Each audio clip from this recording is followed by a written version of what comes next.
Former UT Arlington and NFL football player Cliff Odom has an extremely rare heart condition. Yeah, he says being physically fit, he thought his health would hit rock bottom. He was so surprised at what happened. Fox 4's Alex Boyer takes us now through Odom's journey and also rehabilitation. Alex.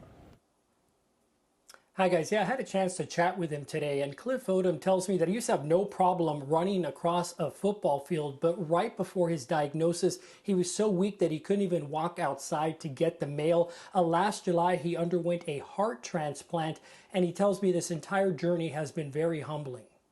The older we get, Cliff Odom has a hard time sitting still. I have to learn just to be patient.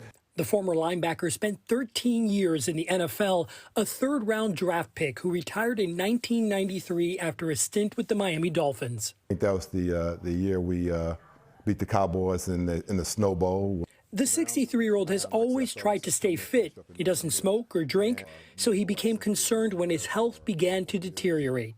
After about 2 or 3 minutes, I really couldn't catch my breath, and every day I would work out, it would get worse and worse. After a series of tests, he got the troubling news, diagnosed with a rare heart condition. That's when they found out that I had what they call this little protein called amyloidosis. Only 0.5% of Americans have it. Odom became so ill, he eventually had to get a heart transplant. And all of a sudden, you get slapped with this dose of reality that yes, you are mortal. Odom underwent the transplant on July 2nd, 2021. I'll tell you, he was very weak.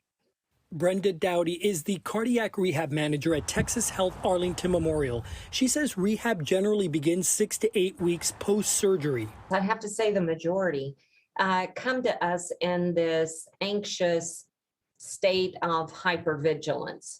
The ongoing pandemic poses another challenge. Patients and staff have to wear face coverings and practice social distancing. Patients start slow. Generally something seated, just using legs.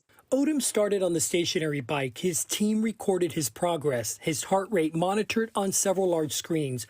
Odom then progressed to the elliptical machine. Once he got started and got a little more comfortable, then he took off.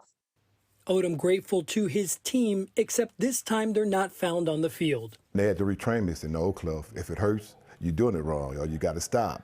And with his new confidence in his health, Odom is focused on more pressing matters, like who's going to win the Super Bowl. I'm pulling for Cincinnati, but I think the Rams are going to win it. And we'll have to wait and see if his predictions are right. Meanwhile, on a more serious note, Odom tells me that he plans to write to the family of his donor. He says, of course, he knows nothing about that person aside from the fact that they saved his life. Odom says he wants to say thank you and urges people to consider being a donor themselves. Back to you. All right, Alex, thank you for sharing.